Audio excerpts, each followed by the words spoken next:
The Carmelo Anthony story has taken an interesting turn, to say the least, ever since Karmelo got indicted and his family started begging for even more money. This has caused a split in Carmelo Anthony's supporters, and I think it has provoked or inspired some of the people who were sitting on the fence. It has caused them to start speaking out as well, because I think there's a lot of people in the black community that have been watching this situation play out. They don't really support Karmelo, but at the same time, they don't want to speak out against Karmelo because they don't want people thinking that they're going against their own people to support white people. They don't want to be called a coon. They don't want to be labeled all of these different things by their own community. So they've been kind of sitting on the fence, watching everything play out. And Karmelo's family coming out and asking for more money, that was like the last straw for a lot of people. So now they're starting to speak out. But even Karmelo's supporters, you got his most loyal, his biggest supporters, they're doubling and tripling down, and they're starting to act even crazier, doing really weird things.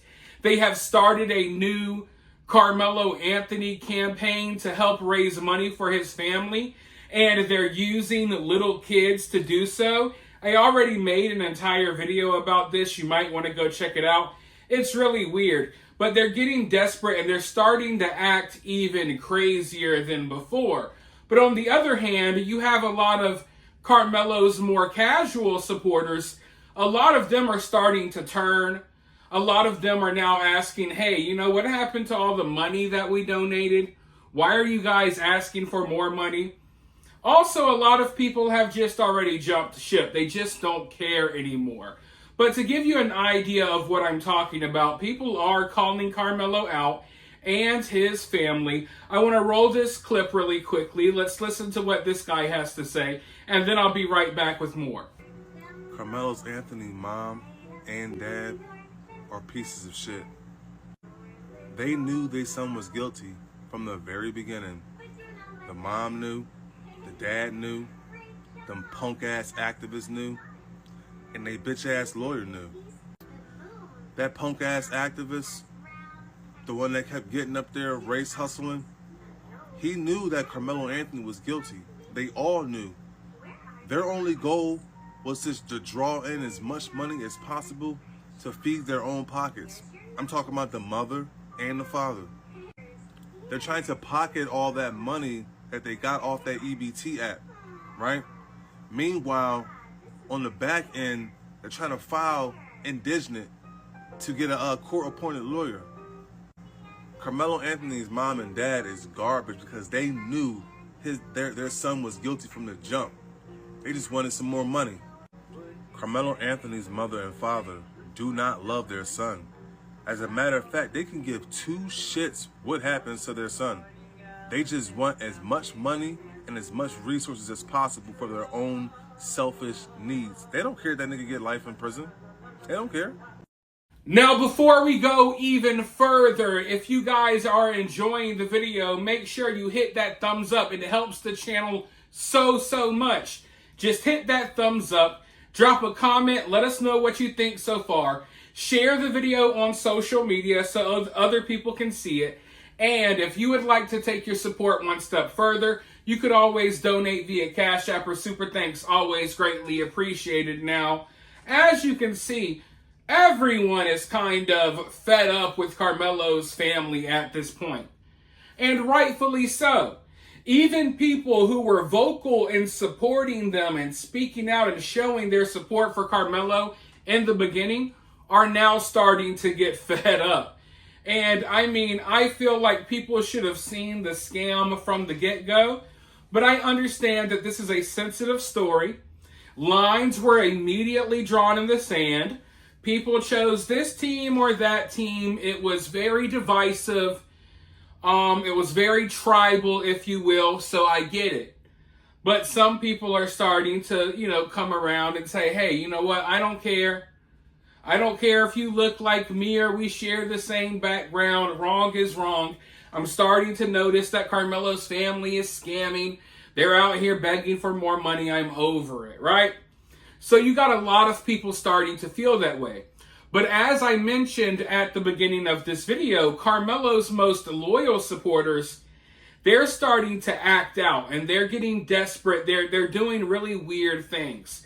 Like I said, they started the Hey Karmelo campaign, where they're going around the country and they're recording little kids basically speaking about how they support Karmelo.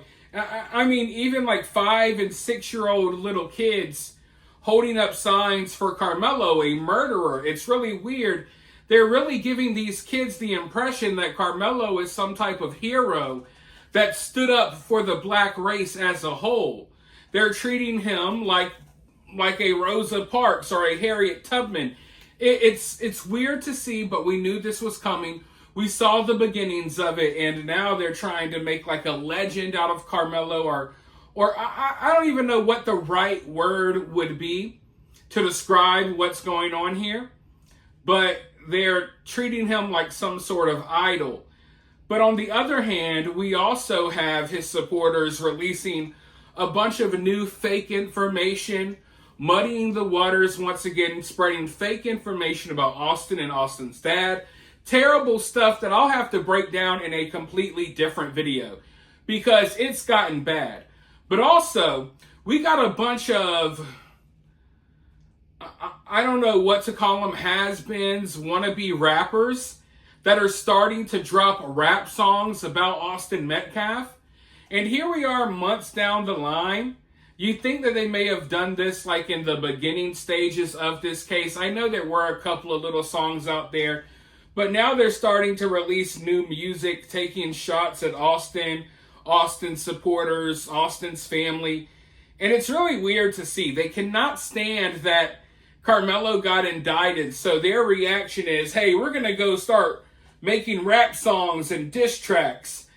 I mean, that's just how these people's brains work. It's either we immediately resort to violence like Karmelo did, or we immediately resort to mumble rap. And I guess this dude that we're about to listen to really quickly resorted to mumble rap, or whatever you would want to call it. I'm going to play a quick snippet and then I'll be right back with more thoughts. They're not going to like this one. Hey yo, that boy Austin is dead. Fuck around and find out. I'll put one through your head. You don't really want it down, so please take that back seat. You try to buck and stab looking like that stupid kid at that track meet. It's somewhere. Now, personally, I grew up listening to rap music. I still listen to rap music a little bit here and there. But in my opinion, in the year 2025, there is nothing cornier than trying to be a rapper. And I'm not necessarily talking about, younger kids and stuff following their dreams of whatever they want to do. But you have grown men out here my age and older that are still trying to be rappers. And I can't think of anything cornier than that. Being a 30-something-year-old man that has never made it in the music business and you still think somehow you're going to break through. It's just really, really lame and corny to me, especially when you have to resort to like disrespecting kids who are murdered in order to get some views or listens. I mean, you really got to be desperate. No one is listening to any of your other music, so you decide to name drop a kid that got murdered a couple of months ago for like some sort of shock factor to get some hate clicks on your shitty rap music. Like, that's sad. Like, I could sit here and make fun of it all day. It's low-hanging fruit. It's easy to make fun of. But at the end of the day, it's sad when I really think about the fact that there are grown men out here doing stuff like this. Like, as a grown man, you're sitting at home. You can't think of anything better to do, nothing constructive to do with your life. So you sit down and make a rap song about a dead teenager. You know what I mean? Like, you're not even making a rap song about one of your peers that got killed or anything. No, you're making a diss track about a teenager that got killed at a high school track meet. And you're a grown man. That's like, next levels of weird and obsessed. And I just can't imagine what other type of weird, disgusting things people like that do in their spare time. Because obviously their brains are not functioning like a normal adult humans would be. So yeah, that's just wild to me. I'm not like, oh my God, I can't believe he made a rap song. I'm so angry. I'm just like, why? I feel like the person who did that should be embarrassed and should be questioning their life decisions. Why are you here as an adult doing things like this? Why haven't you done anything else with your life? You know what I mean? Because you're not going to convince me that someone's a successful person and they decide, hey, let me take time away from running my successful business or doing this successfully or doing that successfully to drop a shitty rap diss song about a 17-year-old that was murdered a few months ago. Wild. But that's how Karmelo Anthony's supporters operate, because their brains are not fully developed. And, you know, that's a story for another day. But for now, you guys let me know what you think about all of this down in the comments below. While you're down there, hit that thumbs up, hit that subscribe, ring that notification bell, and I'll talk to you all very soon in the next one.